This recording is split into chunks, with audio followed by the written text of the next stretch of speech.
সবে ভোরের আলো ফুটেছে। সারা রাত ধরে ছুটে চলেছে ট্রেনটা।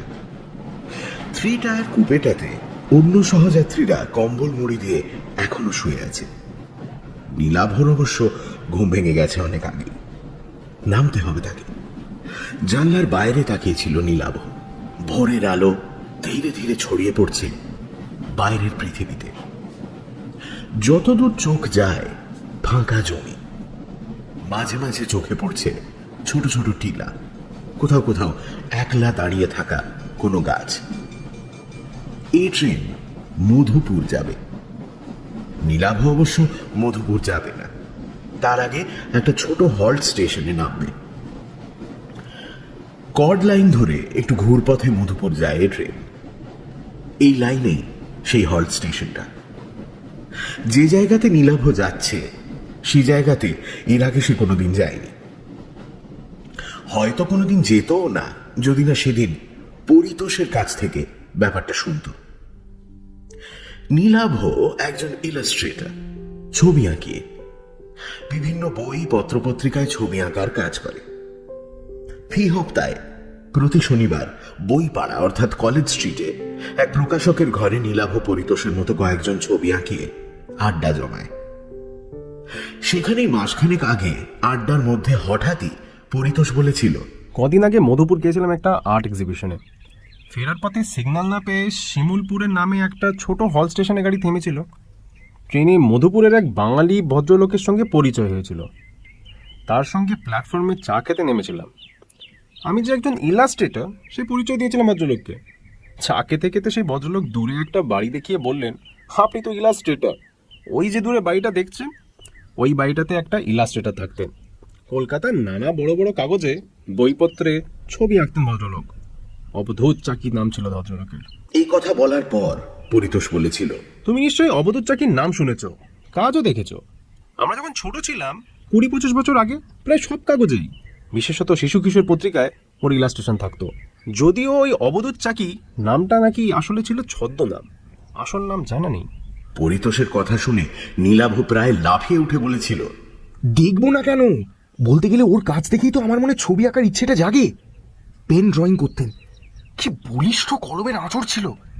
নৈসর্গিক দৃশ্য হোক, ছুটন্ত ঘোড়া, তার হাতে সবকিছু যেন জীবন্ত হয়ে উঠত। জানিস, ছোটবেলায় ওর ছবিগুলো কপি করার চেষ্টা করতাম। আমার আঁকাতেও তার আঁকার খুব প্রভাব আছে, ভাবশিষ্যও বলতে পারো। তবে দুর্ভাগ্যের ব্যাপার এই যে তার আঁকা দেখে আঁকা শিখলেও তার সঙ্গে সাক্ষাতের সুযোগ ঘটেনি। এমনকি তার ফটোগ্রাফও দেখিনি কোনোদিন। অনেককে জিজ্ঞেস করেও তার বাড়ির ঠিকানা জানতে পারিনি। এই প্রথম তোমার মুখ থেকে তার বাড়ির খবরটা শুনলাম। ওর ছবিগুলো নিয়ে আমার একটা অ্যালবাম প্রকাশ করার বহুদিনের ইচ্ছা। ব্যাপারটা অনেকটা গুরুদক্ষিণাও বলতে পারো। তা তোমার সেই সহযাত্রী ভদ্রলোক আর কিছু বলেছিলেন অবধূত চাকি বা ওই বাড়িটার সম্বন্ধে? এই প্রশ্ন শুনে পরিতোষ জবাব দিল, ভদ্রলোক বলেছিলেন অবধূত নাকি একাই থাকতেন বাড়িটাতে। বছর 10 আগে রেল লাইনে আত্মহত্যা করেন। বর্তমানে একজন কেয়ারটেকার গোছের লোক থাকে বাড়িটাতে।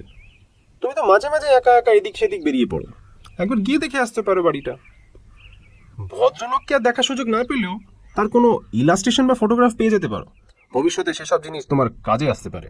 পরিতোষের কাছে কথাগুলো শোনার পর নীলাভ সেদিনই সিদ্ধান্ত নিয়েছিল যে পুজো সংখ্যার ইলাস্ট্রেশনের কাজগুলো মিটে যাওয়ার পর সে দেখে আসবে অবধূত চাকির বাড়িটা, যার ফলশ্রুতি তার এই ট্রেন যাত্রা। গতকাল রাতে কলকাতা থেকে নীলাভ উঠে বসেছে মধুপুরগামী এই ট্রেনে। জানলার বাইরে তাকিয়ে থাকতে থাকতে একসময় ঘড়ি দেখে নীলাভ অনুমান করল হল স্টেশনটা আর বেশি দূর নয়, অন্তত টাইম টেবিলে তাই লেখা আছে। নীলাভর ঠিক উল্টো দিকে লোয়ার বার্থে শুয়ে থাকা একটা লোক চাদরের আড়াল থেকে মুখ বার করে মাথাটা একটু তুলে জানলার দিকে তাকালো। তাই দেখে নীলাভ লোকটাকে প্রশ্ন করলো, আচ্ছা, শিমুলপুর হলটার কত সময় লাগবে বলতে পারেন? লোকটা প্রশ্ন শুনে জানলার বাইরে ভালো করে তাকিয়ে নিয়ে বলল, সামনেই আছে, ওর আর একটা নাম আছে, আত্মহত্যা হল্ট। আমরা এদিককার লোকেরা ওই স্টেশনটাকে ওই নামেই ডাকি। নীলাভ বিস্মিত হয়ে জানতে চাইল, তার মানে? লোকটা জবাব দিল, ফাঁকা স্টেশন তো, অনেকেই হল স্টেশনটাকে আত্মহত্যার জন্য বেছে নেয়। এমন ঘটনা বেশ কয়েকটি ঘটেছে ওখানে, তাই ওই নাম হয়ে গেছে স্টেশনটা। কথাগুলো বলে আবার চাদর মুড়ি দিয়ে শুয়ে পড়ল লোকটা। তার কথা শুনে নীলাভর মনে পড়ে গেল পরিতোষের জানানো কথাটা। অবধূত চাকিও আত্মহত্যা করেছিল। কিছুক্ষণের মধ্যেই ট্রেনের গতি কমে এলো। ব্যাগ কাঁধে নিয়ে নীলাভ এগোল দরজার দিকে। নীলাভ নেমে পড়ল প্ল্যাটফর্মে। অন্য কোনো লোক গাড়ি থেকে নামলো না। প্ল্যাটফর্মে পা রেখেই স্টেশনের এক প্রান্তে বিরাট এক শিমুল গাছ নীলাভর নজরে পড়ল। হয়তোবা ওই গাছটার জন্যই এই জায়গার নাম শিমুলপুর, মনে মনে ভাবল নীলাভ। ঠিক সেই সময় উল্টো দিক থেকে একটা গাড়ি এসে থামলো প্ল্যাটফর্মের অন্য পাশে। দুজন মাত্র লোক নামলো সে ট্রেন থেকে।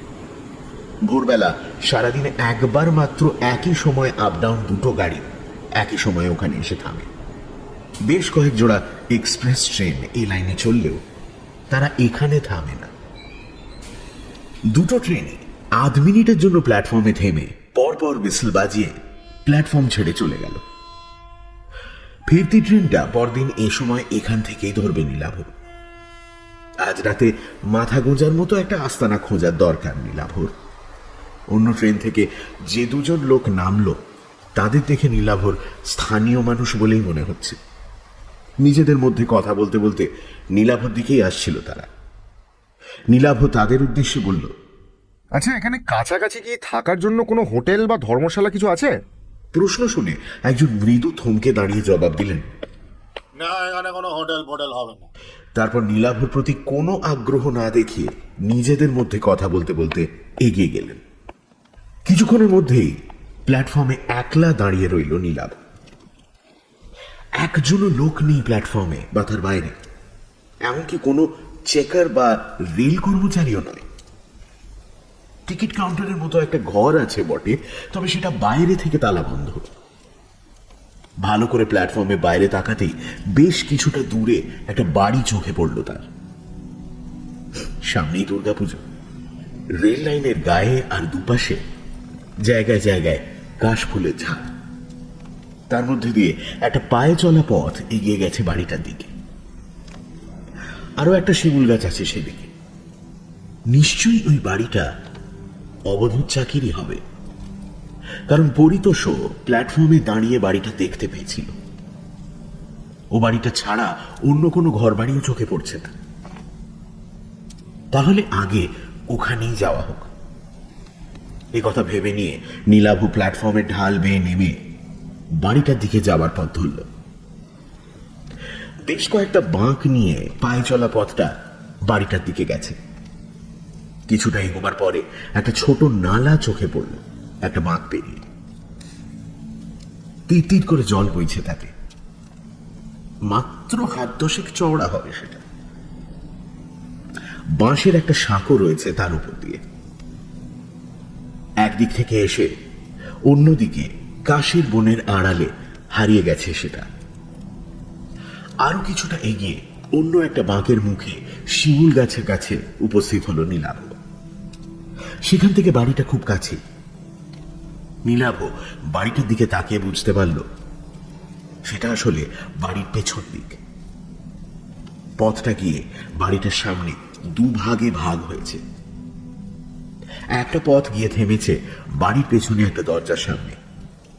অন্য পথটা বাড়িটাকে বেড় দিয়ে সম্ভবত তার সদর দরজাতে গিয়ে পৌঁছেছে। নীলাভ ঠিকই অনুমান করেছিল। বাড়িটার কাছে গিয়ে সে দ্বিতীয় পথটা ধরে পৌঁছে গেল বাড়িটার সামনের অংশে। বেশ বড় পুরনো লাল ইটের তৈরি চওড়া দেওয়ালের একটা বাড়ি। সামনে ধামলা টানা বারান্দায় বড় বড় দরজা জানলা, যদিও সেগুলো বর্তমানে বন্ধ। একসময় মধুপুর বা তার আশেপাশের অঞ্চলগুলোতে হাওয়া বদলের জন্য এমন বাড়ি বানিয়ে রাখতেন পয়সাওয়ালা বাঙালিরা।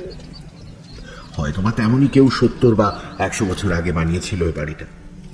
নীলাভর এমনই মনে হলো। বাড়িটার সামনে কাউকে না পেয়ে নীলাভ একটু ইতস্তত করে বারান্দায় উঠে এলো।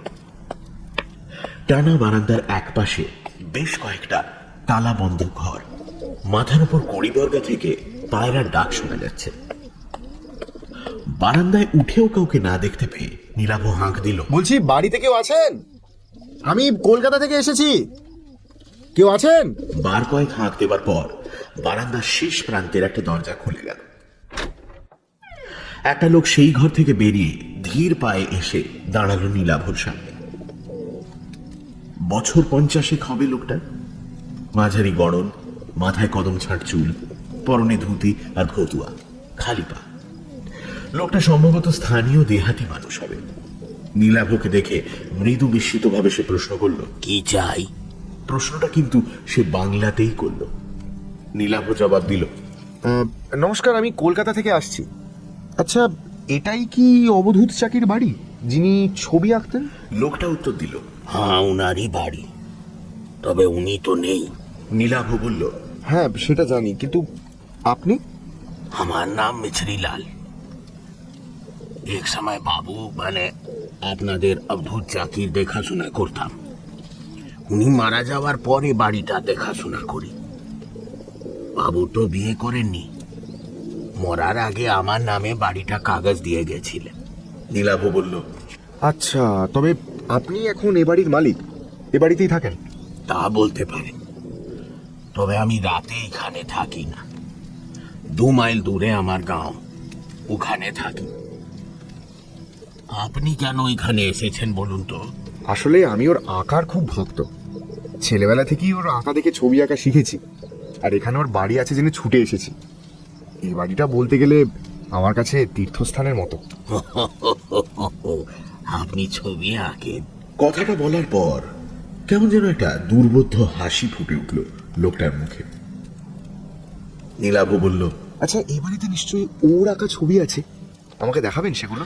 প্রশ্ন শুনে মিছরিলাল কয়েক মুহূর্ত চুপ করে থাকার পর জবাব দিল, না, উনার আঁকা ছবি এই বাড়িতে নাই। কথা শুনে নীলাভ আরো বিস্মিত ভাবে বলল, নেই মানে? লোকটা জবাব দিল, কলকাতা থেকে পাকাপাকি ভাবে বাড়িতে চলে আসার পর উনি আর কোনোদিন ছবি আঁকেননি। আগের আঁকা সব ছবি এ বাড়িতে ছিল, সব তিনি পুড়িয়ে দেন। কথা শুনে নীলাভ আরো বিস্মিত ভাবে বলল, পুড়িয়ে? পুড়িয়ে কেন দিয়েছিলেন? মিছরিলাল প্রশ্ন শুনে যেন মৃদু রুষ্টভাবেই বলল, ওসব কথা জেনে কাজ নেই, আর কিছু বলবেন? নীলাভ মৃদু বিমর্ষ ভাবে বলল, আচ্ছা, ওর কোনো ফটোগ্রাফ আছে এই বাড়িতে? আপনি তো ওর দেখাশোনা করতেন, যদি ওর সম্বন্ধে কিছু বলেন আমাকে। না, বাবুর কোনো ফটোগ্রাফও নেই এ বাড়িতে, কোনোদিন ছিল না। বাবু ভালো লোক ছিলেন, আর কিছু বলার নেই আমার। মিছরিলালের কথা ও বাচনভঙ্গি দেখে নীলাভ বুঝতে পারল লোকটা এ ব্যাপারে তার সঙ্গে বিশেষ কথা বলতে চায় না। নীলাভ বেশ আশাহত হলো তার ব্যবহারে। তবু সে অবধূত চাকির সম্বন্ধে শেষ প্রশ্নটা করল। ওর আসল নাম কি ছিল যদি বলেন? মিছরিলাল এবারও তাকে নিরাশ করে বলল, সে নাম আমি জানি না, আপনি এখন আসেন। না, এরপর আর এ বাড়িতে থাকা যায় না। আশা ভঙ্গ হয়েছে নীলাভর। কলকাতা থেকে এতদূর ছুটে আসাটাই বলতে গেলে ব্যর্থ হলো তার। শুধু বাড়িটাতেই যা পা রাখতে পারল সে। তবে আজ আর তার কলকাতায় ফেরার উপায় নেই।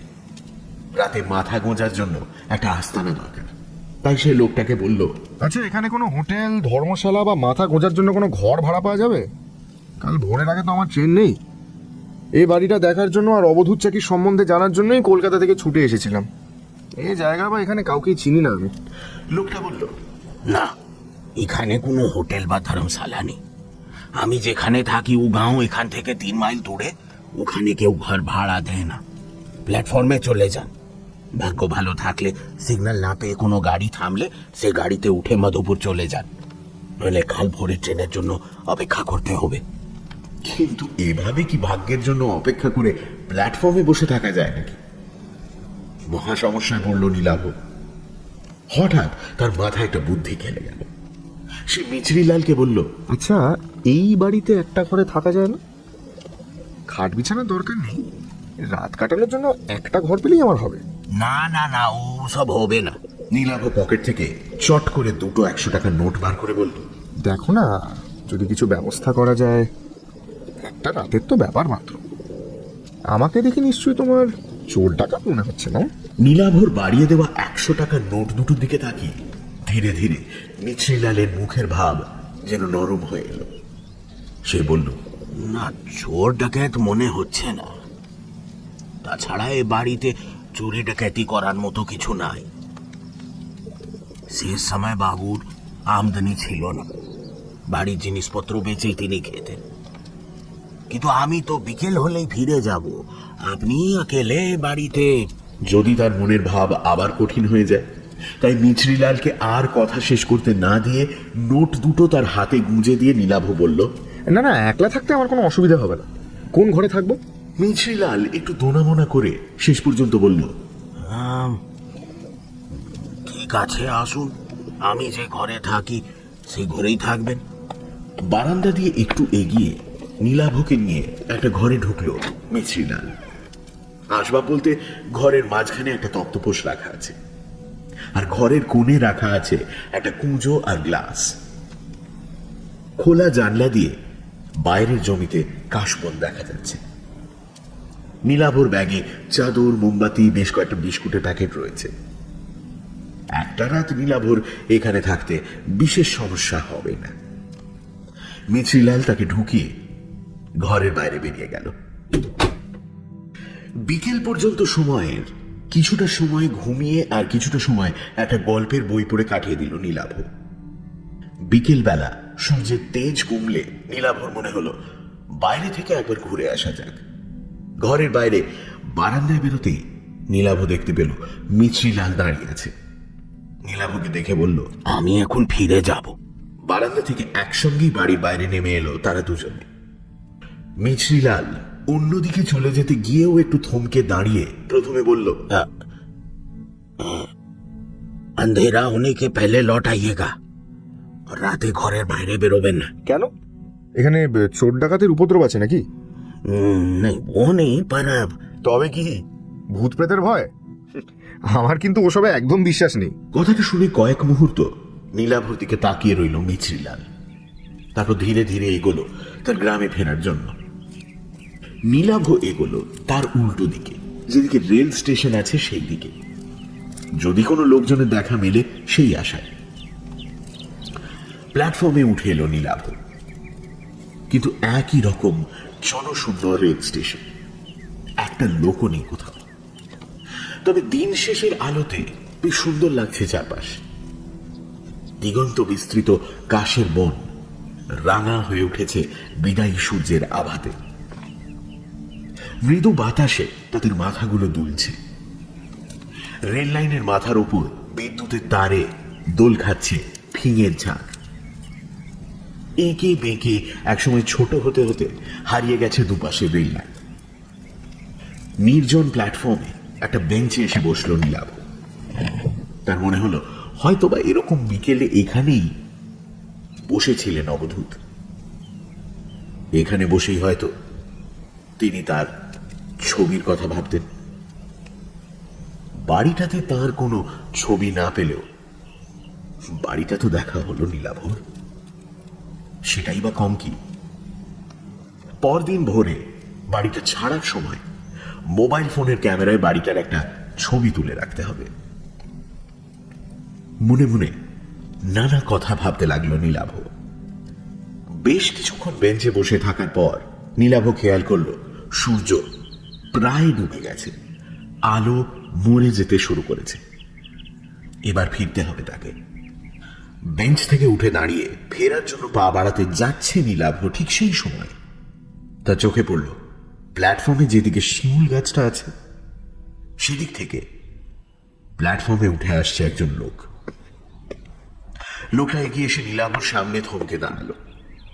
তার পরনে ধুতি পাঞ্জাবি, চোখে কালো ফ্রেমের চশমা, ফর্সা গোলগাল চেহারা। বয়স মনে হয় 60 পেরিয়ে গেছে। মাথার চুলে পাক ধরেছে। লোকটা প্রথমে হিন্দিতে জানতে চাইল, आप क्या यहाँ ट्रेन पकड़ने आए हैं? पर इतनी रात को तो यहाँ कोई ट्रेन नहीं आती। নীলাভ তার ভাঙা ভাঙা হিন্দিতেই জবাব দিল, नहीं नहीं यहाँ एक জায়গা है ना वो वहाँ मैंने रुका था आई नो कि এখন ট্রেন নেই তো এই বিকেলবেলা থোড়া ঘুমনে। নীলাভর অপটু হিন্দি আর তার মধ্যে বাংলা টান দেখেই সম্ভবত ভদ্রলোক বুঝতে পারলেন নীলাভ বাঙালি। মৃদু হেসে বললেন, বাঙালি মনে হচ্ছে। আরে আমিও তো বাঙালি। তার কথা শুনে নীলাভ হেসে ফেলে বলল, আরে দূর মশাই, হিন্দি কি কেউ সারা বলে নাকি? বাঙালি, কলকাতা থেকে আজই এসেছি, আবার কাল ভোরের ট্রেনেই ফিরে যাব। লোকটা এবার হাত জোড় করে নীলাভকে নমস্কার করে বলল, ও আদৌ নমস্কার, আমার নাম অনিকেত চট্টোপাধ্যায়, স্থানীয় লোক, এখানেই থাকি। আপনি কোথায় এসেছেন এখানে? নীলাভ প্রতি নমস্কার জানিয়ে বলল, নমস্কার, আমার নাম নীলাভ বাগচি, আমি ইলাস্ট্রেটর, মানে ওই বই পত্রপত্রিকায় ছবি আঁকার কাজ করি আর কি। এখানে অবধূত চাকি নামে এক বিখ্যাত শিল্পীর বাড়ি আছে, ওই যে ওইখানে যে বাড়িটা আছে ওইটা। আমি ওই বাড়িটাই দেখতে এসেছি, রাতটুকু ওখানেই থাকবো। কথাটা শুনে ভদ্রলোক বললেন, আমি এটাই অনুমান করেছিলাম যে আপনি ওখানেই এসছেন, অবধূত বাবুর বাড়ি। আচ্ছা, আপনার সঙ্গে তার পরিচয় ছিল? বিলক্ষণ ছিল। কথাটা শুনে নীলাভ আগ্রহী হয়ে বলল, তাই নাকি? তো তার সম্বন্ধে কিছু জানাবেন আমাকে? তাকে কোনোদিন না দেখলেও বলতে গেলে তিনি আমার শিক্ষাগুরু ছিলেন। পত্রপত্রিকায় ছাপা তার আঁকা দেখেই বলতে পারেন যা কিছু শিখেছি আর কি। কি আর বলবো, ভালো মানুষ ছিলেন, ভালো ছবি আঁকতেন। শেষ জীবনে অবশ্য আঁকা ছেড়ে দিয়েছিলেন। আর কিছু তার ব্যক্তিগত জীবন সম্পর্কে কোনো তথ্য?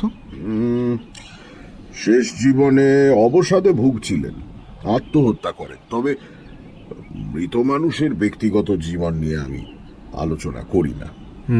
তা তো বটেই নিশ্চয়। জানেন, অনেক আশা নিয়ে এসেছিলাম এখানে, যদি তার কোনো ছবি টবি দেখা যায়। কিন্তু তা দেখতে পেলাম কই। শুনলাম ওর সব আঁকা নাকি উনি পুড়িয়ে দিয়েছিলেন। অনিকেত বাবু প্রথমে জবাব দিলেন, ঠিকই শুনেছেন। তারপর একটু চুপ করে থেকে বললেন, তবে ওর শেষ আঁকার খাতাটা কিন্তু ওই বাড়িতেই আছে, কিছু ছবিও আছে তাতে। কথাটা শুনেই নীলাভ বিস্মিতভাবে বলল, তাই নাকি? কিন্তু ও বাড়িতে মিছরিলাল বলে যে লোকটা থাকে সে তো কিছু বললো না আমাকে। হ্যাঁ, খাতাটা আছে। মিছিলাল খুব ভালোবাসতো অবধূত বাবুকে। ওই খাতাটাই তার কাছে অবধূত বাবুর শেষ স্মৃতি। খাতাটা পাছে কেউ হাতিয়ে নেয় বা খাতাটা যদি কোনো ক্ষতি হয়, সেই জন্য খাতাটা কাউকে দেখাতে চায় না।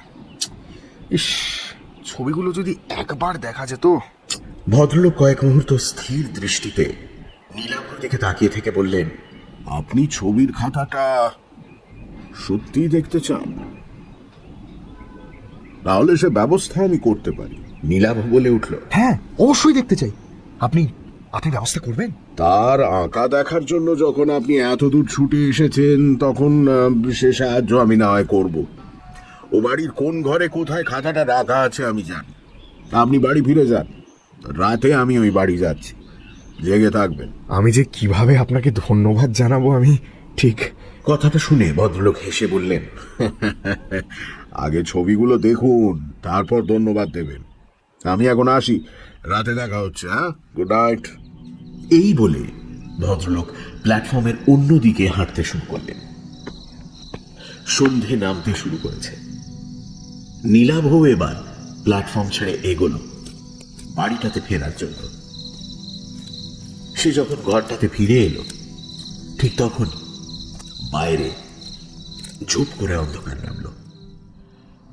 ঘরে ঢুকে মোমবাতি জ্বালিয়ে বসলো নীলাভ। একসময় বাইরে ধীরে ধীরে অন্ধকার কেটে গিয়ে চাঁদ উঠতে শুরু করলো। অনিকেত বাবুর জন্য প্রতীক্ষা করতে লাগলো সে। সময় এগিয়ে চলল, 7টা, 8টা, কিন্তু ভদ্রলোকের দেখা নেই। বাইরে গোল চাঁদ ধীরে ধীরে মাথার ওপর উঠতে লাগলো। রাত 9টা যখন বাজলো, তখন নীলাভর মনে হতে লাগলো হয়তো ভদ্রলোক আর নাও আসতে পারেন। হয়তো তিনি নীলাভকে বাইরের লোক দেখে মশকরা করেছেন, অথবা কোনো কাজে আটকে পড়েছেন। একটা দোলাচলের মধ্যে তবু নীলাভ তার অপেক্ষা করতে লাগলো। কিন্তু আরো ঘন্টা দুয়েক সময় যখন অতিক্রান্ত হলো, তখন নীলাভ অনুমান করলো ভদ্রলোক আর আসছেন না। পরদিন কাক ভোরে তাকে ট্রেন ধরতে হবে, কাজেই কিছু খেয়ে শুয়ে পড়াই ভালো। নীলাভ ধীরে সুস্থে সঙ্গে আনা এক প্যাকেট বিস্কুট আর মিষ্টি খেল। রাতে ঘুমোবার আগে রোজ মিনিট 10 পায়াচারি করা অভ্যেস তার। ঘরটা বেশ বড়, ঘরের মধ্যে হাঁটার কাজ সেরে নিল সে। তারপর যখন সে জল খেয়ে চাদর মুড়ি দিয়ে শুতে যাচ্ছে, ঠিক তখনই দরজাতে টোকা দেওয়ার শব্দ হলো। বাইরে থেকে একটা গলা শোনা গেল। নীলাভ বাবু, নীলাভ বাবু, জেগে আছেন? আমি এসেছি। নীলাভ দরজা খুলতেই দেখতে পেল অনিকেত বাবু দাঁড়িয়ে আছেন। নীলাভকে দেখে তিনি বললেন, আমার আসতে দেরি হয়ে গেল। ভালোই হলো বাইরে জ্যোৎস্না ফুটেছে, নইলে খাতাটা দেখবার জন্য অপেক্ষা করতে হতো। আপনি তৈরি তো? তবে চলুন সে ঘরেই যাই। নীলাভ তাঁর কথার জবাবে হেসে বলল, আপনার এত দেরি দেখে আমি ভেবেছিলাম আপনি আর আসছেন না, কোনো কারণে আটকে গেছেন। চলুন চলুন। এই বলে নীলাভ ঘর থেকে মোমবাতিটা তুলে নিয়ে বাইরে বেরিয়ে এলো। ভদ্রলোক তাকে নিয়ে দরজা খুলে পাশের একটা ঘরে ঢুকলেন। তারপর সেই ঘরটা থেকে অন্য দরজা দিয়ে অন্য একটা ঘরে, দ্বিতীয় ঘরটাতে মুহূর্তের জন্য থামলেন তিনি। অন্য ঘর, দেওয়ালের এক কোণে আঙুল তুলে দেখে বললেন, ওখানে দেওয়ালে কোনো কালো দাগ দেখতে পাচ্ছেন? আগুন লাগানোর দাগ। এইটাই ছিল তার আঁকার ঘর। ওই জায়গাতেই আগুন জ্বেলে তার সব আঁকা উনি পুড়িয়ে ফেলেছিলেন। কথাটা শুনে সেদিকে তাকিয়ে আফসোসে মাথা নাড়ল নীলাভ। ভদ্রলোক কথাটা বলে আর অবশ্য সেই ঘরে দাঁড়ালেন না, এগোলেন অন্য ঘরের দিকে। পরপর বেশ কয়েকটা ঘর অতিক্রম করলেন ভদ্রলোক। কোনো ঘরেই কোনো আসবাবপত্র নেই। ভদ্রলোক যেভাবে একটার পর একটা দরজা দিয়ে ঘরগুলো অতিক্রম করলেন, তাতে নীলাভ বুঝতে পারল যে এই বাড়ির সবকিছুই ভদ্রলোক চেনেন। অবশেষে ভদ্রলোক নীলাভকে নিয়ে একটা ঘরে এসে দাঁড়ালেন। এই ঘরেই প্রথম একটা আসবাব চোখে পড়ল তার, কাঠে বড় একটা আলমারি। ঘরে অন্য একটা জানলা ও দরজাও আছে। অনিকেত বাবু বললেন, দাঁড়ান, আগে জানলাটা খুলি। বাতিটা দেওয়ালের কুলুঙ্গিতে রাখুন, ওইখানে। তার কথা মতো বাতিটা নীলাভ সেখানে রাখল। ভদ্রলোক জানলাটা খুলতেই বাইরে থেকে চাঁদের আলো এসে ছড়িয়ে পড়ল ঘরে। বাইরে তাকিয়ে নীলাভ বুঝতে পারল বাড়ির পেছন দিকের একটি ঘরে এসে সে উপস্থিত হয়েছে। জানলা খোলার পর ভদ্রলোক আলমারির কাছে গিয়ে তার পাল্লাটা খুললেন। নীলাভ দেখল তার তাকগুলো সব শূন্য। ভদ্রলোক এরপর তার পায়ের পাতার উপর ভর করে একটু লম্বা হয়ে হাত বাড়িয়ে সব থেকে উপরের তাক হাতড়ে অবশেষে একটা খাতা বার করে আনল।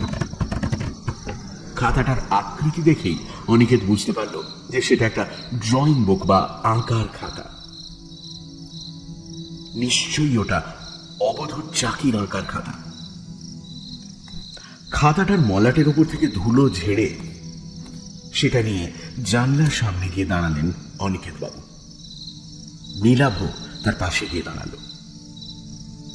খাতাটা তার হাতে তুলে দেওয়ার আগে ভদ্রলোক বললেন, মোট 5টা ছবি আছে খাতাটাতে। তবে আমি যেভাবে বলবো সেভাবে খাতার পাতা উল্টে ছবিগুলো দেখবেন, তবে ব্যাপারটা বুঝতে পারবেন। প্রথমে প্রথম ছবিটা দেখুন। খাতাটা হাতে নিয়ে কেমন যেন একটা রোমাঞ্চ অনুভব করল নীলাভ। অবধূত চাকির নিজের হাতে আঁকা ছবি বলে কথা। খাতার প্রথম পাতাটা খুলল নীলাভ। চাঁদনি রাতে একটা ল্যান্ডস্কেপের ছবি। আরে এই তো ছবির নিচে এক কোণে অবধূত চাকির নামের আদ্যক্ষর এ আর সি, যেমন থাকতো অবধূত চাকির আঁকা সব ছবিতে। জ্যোৎস্না আলোতে বিধৌত চরাচর, কাশের বন, তার পাশ দিয়ে এঁকে বেঁকে হারিয়ে যাওয়া রাস্তা কালির আঁচড়ে জীবন্ত করে তুলেছেন শিল্পী। চাঁদটা এত সুন্দর যেন সে সত্যি খাতার ভেতর থেকে আলো ছড়াচ্ছে। তন্ময়ভাবে খাতার দিকে তাকিয়ে রইল নীলাভ। এমন সময় অনিকেত বাবু বললেন, একবার জানলার বাইরে তাকান। নীলাভ তাকাল। তারপর ব্যাপারটা বুঝতে পেরে হতবাক হয়ে গেল বিস্ময়ে। বাইরের দৃশ্যটাই যেন ক্যামেরাতে তোলা ফটোগ্রাফের মতো নিখুঁত ভাবে ধরা আছে খাতাটায়। একই কাশের বন, তার মাঝখান দিয়ে এঁকে বেঁকে চলা রাস্তার প্রতিটা বাঁক, এমনকি এই মুহূর্তে চাঁদের অবস্থানটাও হুবহু একই রকম। যেন এই মুহূর্তে ওখানে দাঁড়িয়েই ছবিটা এঁকেছেন শিল্পী। নীলাভ বলল, অবিশ্বাস্য, অবিশ্বাস্য। অনিকেত বাবু বললেন, এর পরের ছবিগুলো বোঝার জন্য আমাদের বাইরে যেতে হবে। ঘরের পিছনে দরজাটা খুলে রাস্তায় নামলেন ভদ্রলোক। নীলাভ খাতাটা নিয়ে তাকে অনুসরণ করল। কিছুটা পথ হেঁটে তারা এসে দাঁড়ালো বাড়িটার কাছাকাছি যে শিমুল গাছটা আছে তার নিচে। ভদ্রলোকের নির্দেশে দ্বিতীয় পাতাটা খুলল নীলাভ। এবারও বিস্ময়ের সীমা রইল না তার। যেন এখনই আঁকা হলো ছবিটা। সেখানে দাঁড়িয়ে পেছনের দিকে বাড়িটা, আর একটু এগিয়ে সাঁকোটা যেমন ভাবে দেখা যাচ্ছে, খাতাতেও হুবহু যেন তেমনই আঁকা। এমনকি বাড়ির পেছনের দরজাটা যে খোলা তাও ছবিটাতে স্পষ্ট বোঝা যাচ্ছে। ভদ্রলোক তাকে কেন বাইরে আনলেন তা এবার বুঝতে পারল নীলাভ। শিমুল গাছের তলা ছেড়ে তারা এরপর এগোলো সামনের দিকে। এসে থামল সাঁকোটার ওপর। তৃতীয় পাতার ছবিটার সাথে এই জায়গার হুবহু মিল। বাড়িটা অনেক দূরে সরে গেছে। রেল লাইনের দিকটা কিছুটা চোখে পড়ছে এবার। অনিকেত বাবু বললেন, চাঁদের অবস্থানটা খেয়াল করুন। আমাদের এগোবার কারণে আমাদের কাছে চাঁদের অবস্থান যেমন বদলাচ্ছে, ছবিতেও কিন্তু তেমনই বদলাচ্ছে। নীলাভ বুঝতে পারল ভদ্রলোকের কথাগুলো 100% সত্যি। কিন্তু এই মুহূর্তে এখানে দাঁড়িয়ে কেউ যদি ছবিটা না আঁকে তবে তা কিভাবে সম্ভব? অনিকেত বাবু যেন মৃদু হাসলেন। ছবির অন্য পাতা দুটো দেখার আকর্ষণে নীলাভ আবার অনুসরণ করল তাকে। তারা এরপর যে জায়গায় এসে দাঁড়ালো সেখান থেকে প্ল্যাটফর্ম আর রেল লাইন স্পষ্ট দেখা যাচ্ছে। অনেক পেছনে দেখা যাচ্ছে ফেলে আসা বাড়িটা। চতুর্থ ছবিটাতে তেমনই আঁকা রয়েছে, যেন সময়ের সাথে সাথে খাতার পাতায় ছবি এঁকে চলেছে কেউ। নীলাভর বিস্ময়ের সীমা নেই বুঝতে পেরে অনিকেত বাবু এবার স্পষ্ট হেসে বললেন, এই খাতার শেষ ছবিটাই আসল ছবি। সেটা দেখলে বুঝতে পারবেন ছবি কতটা জীবন্ত হয়ে উঠতে পারে। কত বড় শিল্পী ছিলেন অবধূত। এই বলে তিনি এগোলেন রেল লাইনের দিকে।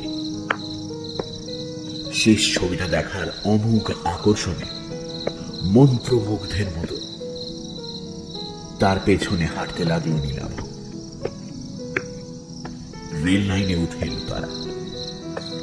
অনিকেত বাবু বেশ কিছুটা দূরে রেল লাইনের গায়ে একটা ইলেকট্রিক পোস্ট দেখিয়ে দিয়ে বললেন, রেল লাইনের মধ্যে দিয়ে হাঁটতে হাঁটতে সোজা ওই পোস্টের সামনে গিয়ে লাইনের মাঝখানে দাঁড়িয়ে খাতাটা খুলবেন।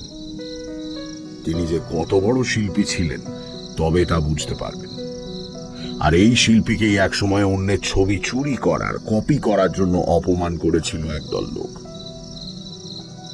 অবধূত চাকির কারো ছবি কপি করার প্রয়োজন হতো না।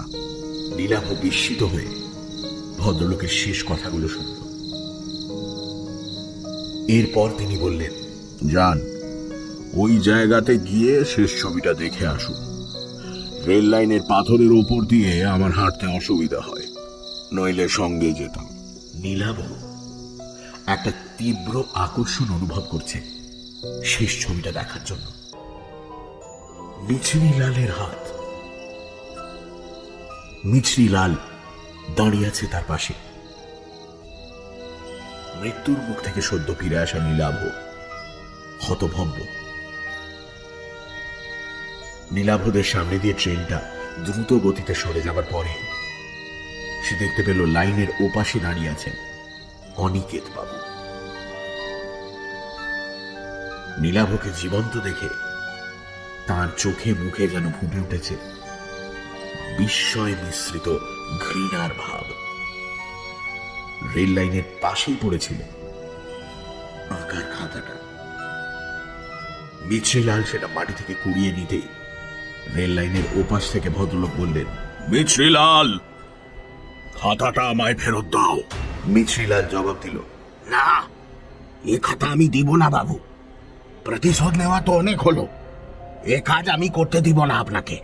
অনিকেত বাবু এবার কাতর স্বরে বলে উঠলেন, না না, তুমি খাতাটা আমায় দাও, তুমি খাতাটা আমায় দাও। তুমি জানো না এই শহরের মানুষগুলো আমায় কত অপমান করেছে। উল্টো দিক থেকে আর একটা এক্সপ্রেস ট্রেন আসছে। তার আলোতে আলোকিত হয়ে উঠেছে রেল লাইন। লাইনের দুপাশে দাঁড়ানো নীলাভ, মিছরিলাল আর অনিকেত বাবুকে দেখতে পেয়েই মনে হয় ঘন ঘন হুইসেল বাজাচ্ছে ট্রেনের চালক। অনিকেত বাবুর কথার জবাবে মিছরিলাল বলে উঠল, আমি সব জানি বাবু, সেজন্য দুঃখ আমার কম নয়, কিন্তু আর নেই। এই বলে সে এক অদ্ভুত কাণ্ড করে বসল। দু হাতে আঁকার খাতাটা সে ছিঁড়তে শুরু করল, আর তাই দেখে করুণ আর্তনাদ করে উঠলেন অনিকেত বাবু। না না,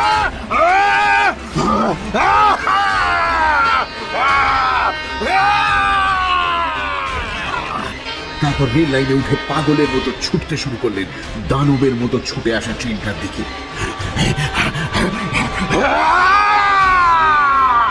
ট্রেনটা এসে পড়ল ভদ্রলোকের ওপর। ভয়ঙ্কর দৃশ্যটা না দেখার জন্য শেষ মুহূর্তে চোখ বুঝে ফেলছিল নীলাভ। ভদ্রলোকের শেষ আর্তনাদ যার একবার সে শুনতে পেল। তারপর ট্রেনের ঝমঝমানি আর বিসেলের শব্দে ঢাকা পড়ে গেল সবকিছু। ট্রেনটা বেশ দূরে চলে যাবার পর চোখ মেলল নীলাভ। তার পাশে দাঁড়িয়ে মিছরিলাল।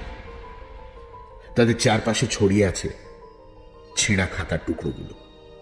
নীলাভ ভয়ে ভয়ে তাকালো কিছুটা দূরে, যেখানে অনিকেত বাবুর ছিন্ন ভিন্ন দেহটা পড়ে থাকার কথা সেই জায়গাতে। কিন্তু সেখানে লাইন বা তার আশেপাশে কিছুই পড়ে নেই। তার মনের অবস্থা বুঝতে পেরেই সম্ভবত মিছরিলাল বলল, না, ওখানে কেউ নেই, থাকার কোথাও নয়।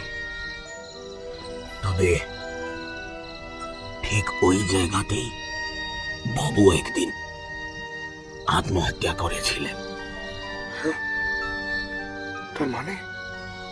তার মানে আমার সঙ্গে আপনি এবার বাড়িটাতে ফিরে চলুন, ওখানে গিয়ে সব বলছি আমি আপনাকে।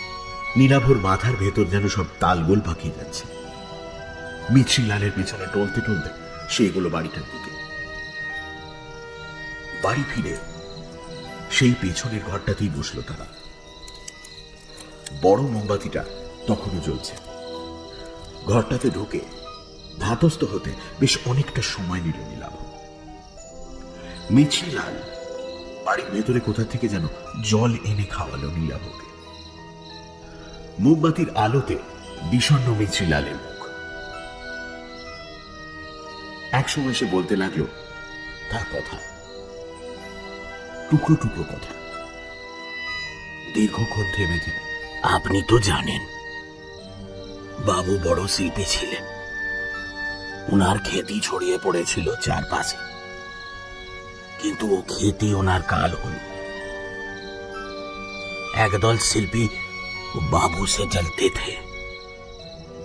তাদের মধ্যে অনেকে বাবু নিজে আঁকা শিখিয়েছিলেন, কাজ পাইয়ে দিয়েছিলেন, কিন্তু ওনারা বাবুর বিরুদ্ধে ষড়যন্ত্র করতে লেগে।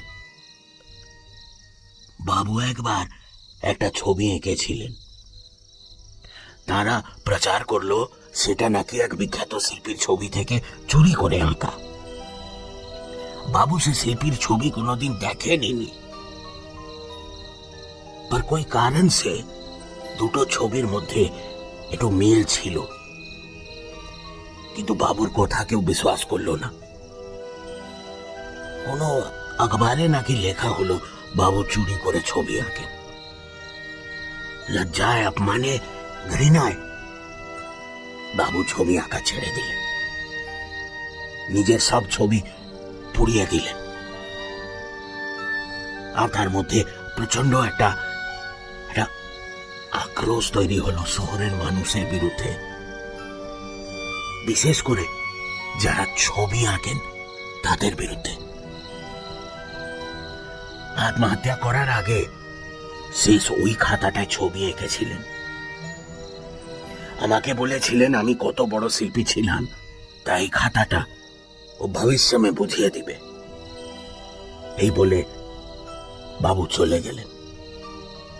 শেষ ছবিটা আঁকার পর দিনই তিনি রেল লাইনে আত্মহত্যা করলেন। আমার কথা সেদিন বুঝতে পারিনি, বাদ মে বুঝেছিলাম। এই খাতাটা অনেককে টেনে নিয়ে গেছে মৃত্যুর দিকে। লোকে ভাবে ব্যাপারটা আত্মহত্যা, কিন্তু আসল ব্যাপারটা তা নয়। আমি গরিব মানুষ, আপনি টাকাটা দেখাতে আমি লোভে পড়ে গেছিলাম, কিন্তু মনের মধ্যে একটা সন্দেহ ছিল। তাই মাঝরাতে আবার বাড়িতে ফিরে এলাম, দেখলাম আপনি নেই। কি হতে পারে তা অনুমান করে আমি পৌঁছে গিয়েছিলাম রেল লাইনের ধারে।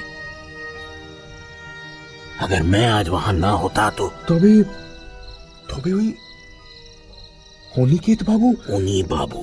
হ্যাঁ, নীলাভ এবার খেয়াল করল অনিকেত চট্টোপাধ্যায় আর অবধূত চাকি, তাদের নামের আদ্যক্ষর একই, AC। সেজন্যই নিশ্চয়ই আদ্যক্ষরের মিল থাকা ছদ্মনাম নিয়েছিলেন তিনি। ছবির নিচে স্বাক্ষর করতেন AC লিখে। মিছরিলাল বলল, ঘটনাগুলো ঘটার পর কিন্তু খাতাটা আবার এই আলমারির তাকে अपने आप से ফিরে আসতো। অনেকবার ভেবেছি খাতাটা নষ্ট করে দেব, কিন্তু পারিনি। বাবুর শেষ আঁকা, শেষ স্মৃতি। लेकिन आज আমি এই কাজ করলাম, नहीं तो এই খাতা আরো অনেক মানুষকে টেনে নিয়ে যাবে রেল লাইনে। बदला बड़ो भयंकर जिनिस बाबू, इससे किसी का भला नहीं होता। নীলাভ নিশ্চুপ। মোমবাতিটা এবার শেষ হয়ে এসেছে। নিভে যাওয়ার আগে আলোর শিখাটা কাঁপছে। সেই আলো এসে পড়েছে মিছরিলালের মুখে। তার চোখে জল। হাতের পাতার উল্টো দিক দিয়ে চোখের জল মুছে দিয়ে মিছরিলাল বলল, খাতাটা নষ্ট হয়ে গেছে। আমার ধারণা বাবু আর আসবেন না, সবকিছু শেষ হয়ে গেল।